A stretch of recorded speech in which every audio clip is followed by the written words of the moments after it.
কষ্টের পরেই আছে আনন্দ, দুঃখের পরেই আছে সুখ। আপনি সমস্যায় পড়েছেন, ওই সমস্যার সমাধানও আছে না নাই? এই পৃথিবীতে এমন কোন সমস্যা আছে যেটা সমাধান নাই? কথা বলেন। সমস্যা তৈরি করেছে কে, আবার সমাধানও দিয়েছে কে? Allah doesn't create a lock without its key. Allah কখনো চাবি না বানাইয়া ওইটার তালা বানায় নাই। কথা কর। তালাও যেহেতু আছে, ওই তালার চাবিও বানিয়েছে কে? মা আনজালাল্লাহু দাআন ইল্লা আনজালাল্লাহু লাহু শিফা।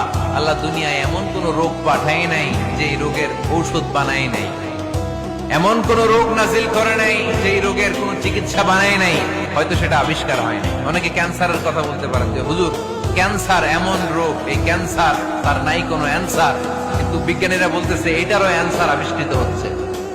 সুবহানাল্লাহ কইবেন না? কিছু কিছু ক্ষেত্রে হয়েও গিয়েছে। এজন্য দুঃখের পরেই আছে সুখ, কষ্টের পরেই আছে আনন্দ।